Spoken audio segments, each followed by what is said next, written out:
सपा कांग्रेस वाले सरकार में आए तो रामलला को फिर से टेंट में भेजेंगे और मंदिर पर बुलडोजर चलवा देंगे।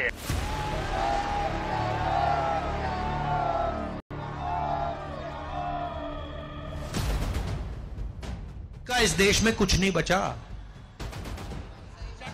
इनको बस या थाली बजानी है या मोबाइल फोन दिखाना है, घंटा बजाना है, ताली बजानी है और भूखा मरना है।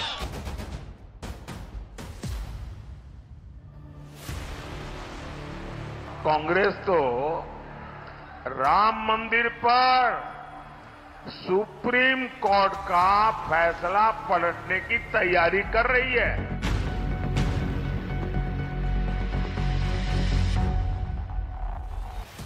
चौबीस के चक्रव्यूह के 4 चरण बीते, किसके निकट आई विजय, किसके हाथ रीते। प्रस्तावना बस इसी प्रश्न से लिखी जाएगी और 5वें चरण की रणभेरी शीघ्र बच जाएगी। दृश्य बनेंगे, दृश्य चाहेंगे, दृश्य लड़ेंगे, नए दृश्य गढ़ेंगे। देखेंगे लोग तमाम, क्या 49 सीटों के समर में गूंजेगा जय श्री राम।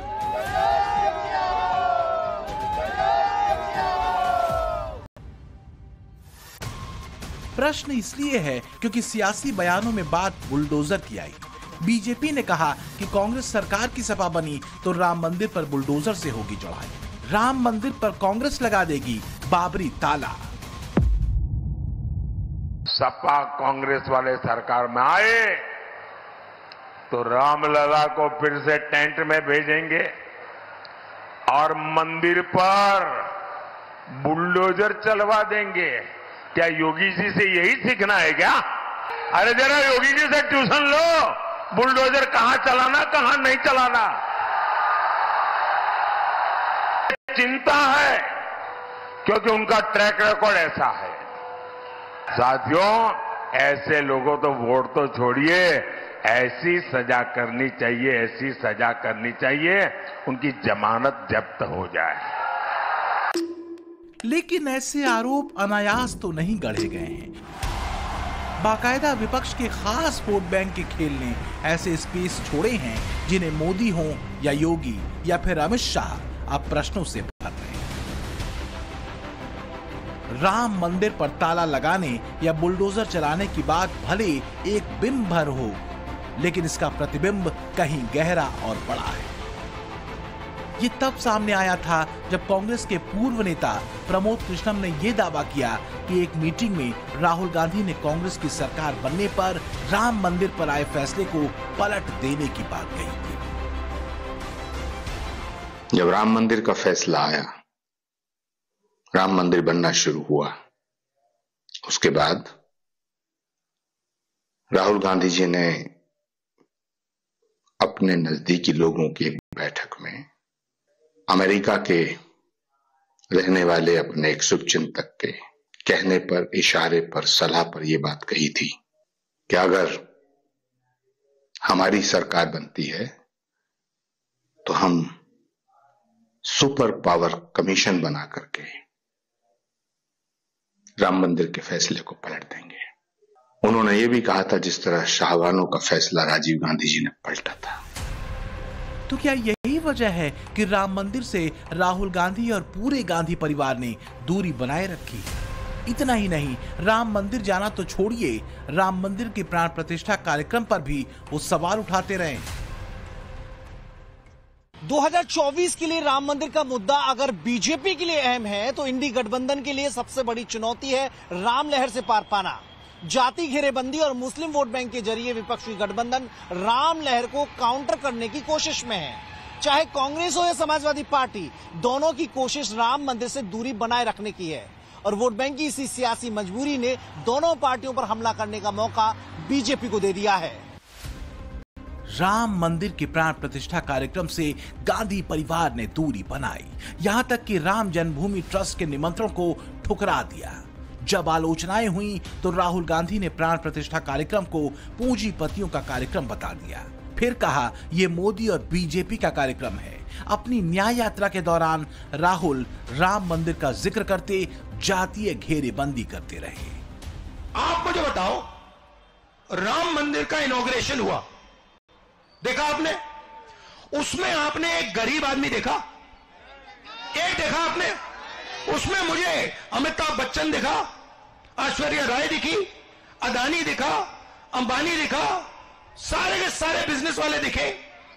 मुझे एक गरीब बंदा उसमें नहीं दिखा, एक किसान नहीं दिखा, एक मजदूर नहीं दिखा, एक बेरोजगार नहीं दिखा, एक छोटा दुकानदार नहीं दिखा, एक चाय वाला नहीं दिखा, और सारे के सारे जो अरबपति हैं वो दिखे।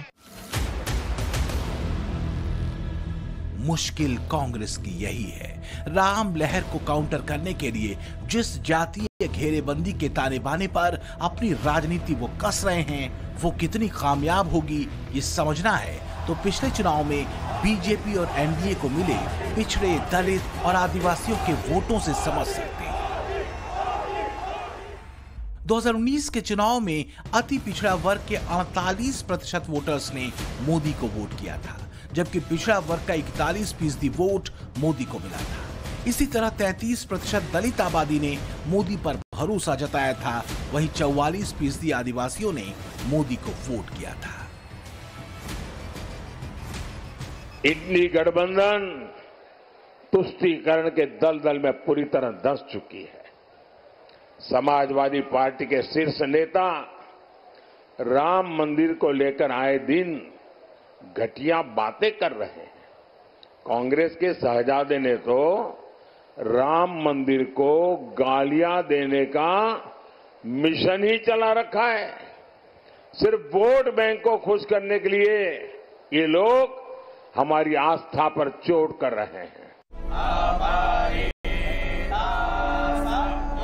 अगर मोदी ऐसा कहते हैं तो इसके पीछे हिंदुस्तान की राजनीति के अहम तथ्य हैं। दरअसल 90 के दशक में राम मंदिर के मुद्दे के इर्द गिर्द ही कथित धर्मनिरपेक्षता की राजनीति बुनी गई थी। वो राम मंदिर का ही मुद्दा था जिसने 90 के दशक में यूपी के तत्कालीन मुख्यमंत्री मुलायम सिंह यादव को मुसलमानों के मसीहा के तौर पर स्थापित किया और एक झटके में कांग्रेस से मुस्लिम वोट बैंक दूर हो गया था। यही वजह है कि चाहे समाजवादी पार्टी हो या यूपी में उसके पीछे खड़ी कांग्रेस, दोनों ने ही राम मंदिर से दूरी बनाई हुई है। दोनों ही दल राम मंदिर जन्मभूमि आंदोलन के समय से राम मंदिर पर सवाल उठाते रहे हैं। यहां तक कि मुस्लिम वोट बैंक को खुश करने के लिए भगवान राम के अस्तित्व को ही काल्पनिक बताया गया।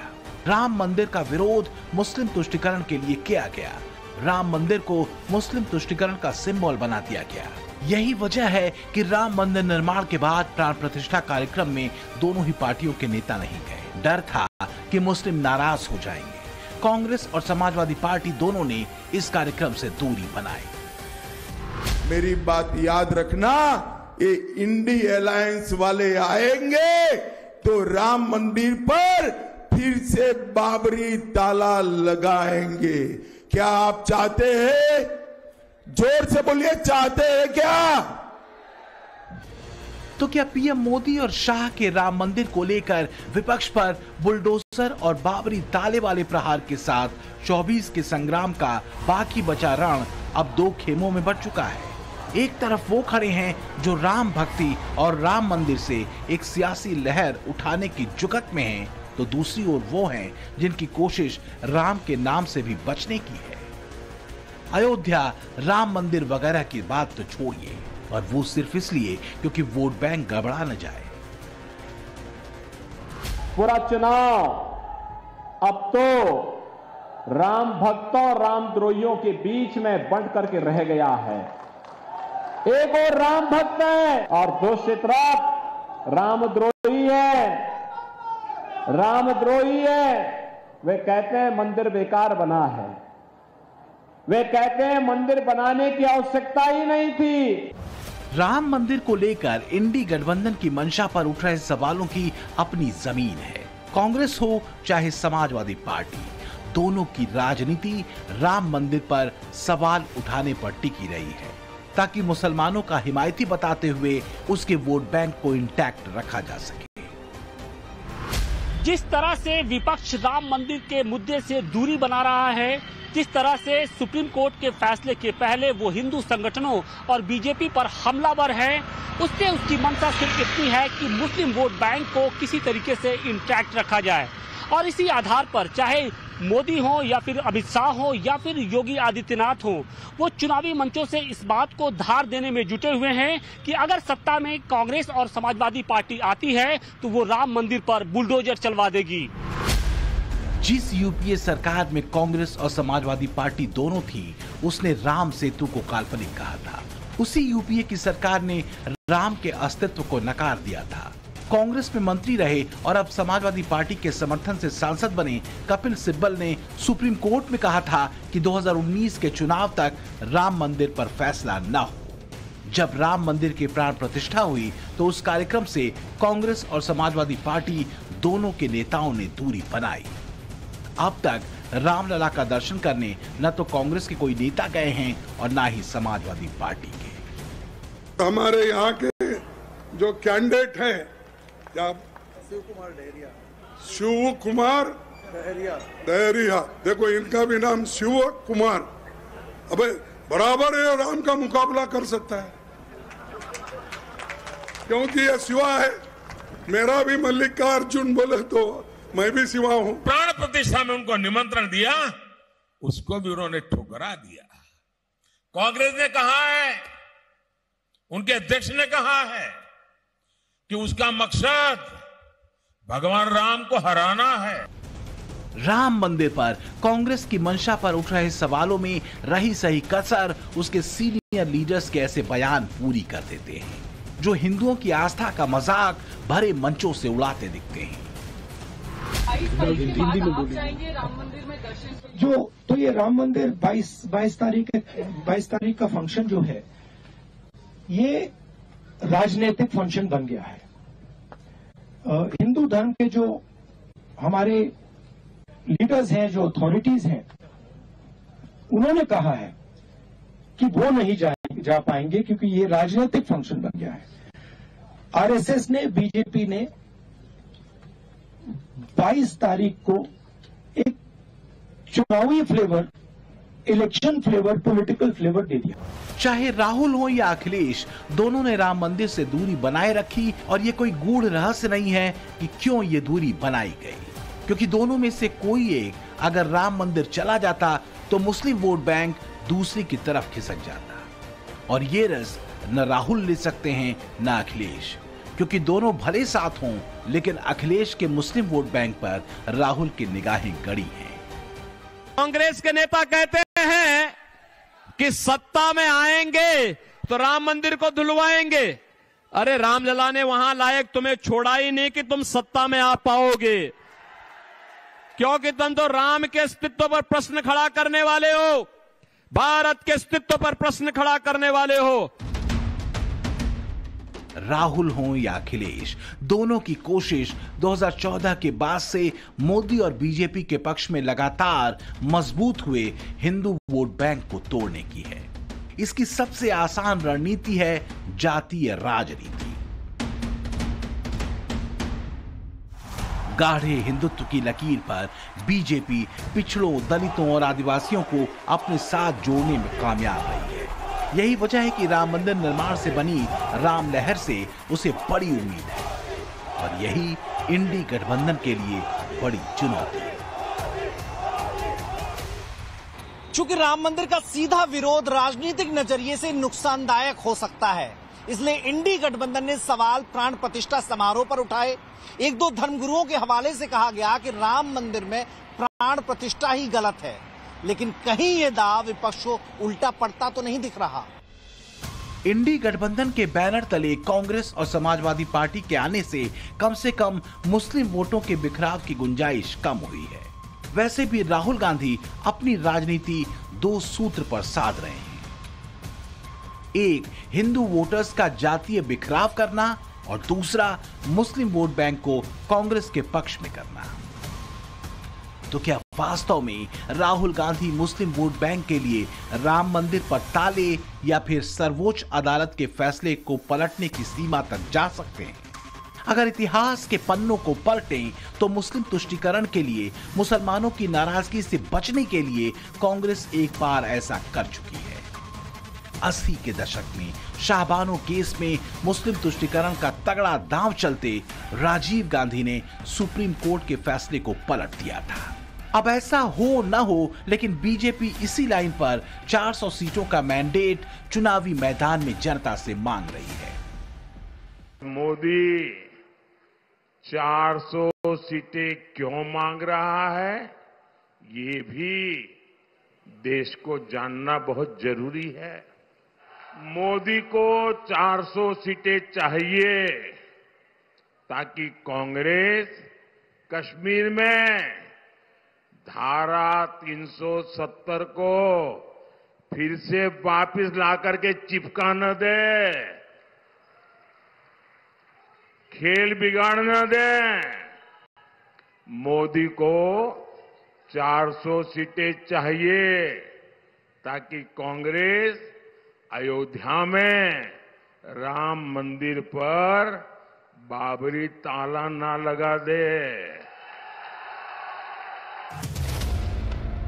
चुनावी मंचों से आक्रामकता में कसे शब्द अतिरेक हो सकते हैं, पर उन तथ्यों का क्या जो कथित सेकुलर राजनीति के ढके पर्दों से बाहर निकलकर आ खड़े हुए हैं। अयोध्या के भव्य राम मंदिर में विराजे रामलला सब देख रहे हैं। जिस पर राम की कृपा होगी उसकी सत्ता कामना सिद्ध होगी। तो क्या जनता की कसौटी पर दोनों होंगे, राम मंदिर का मार्ग प्रशस्त करने वाले भी और रोड़ा अटकाने वाले भी? अब वो कौन है, इसका फैसला तो रामलला ही करेंगे। ब्यूरो रिपोर्ट, टाइम्स नाउ, नव भारत।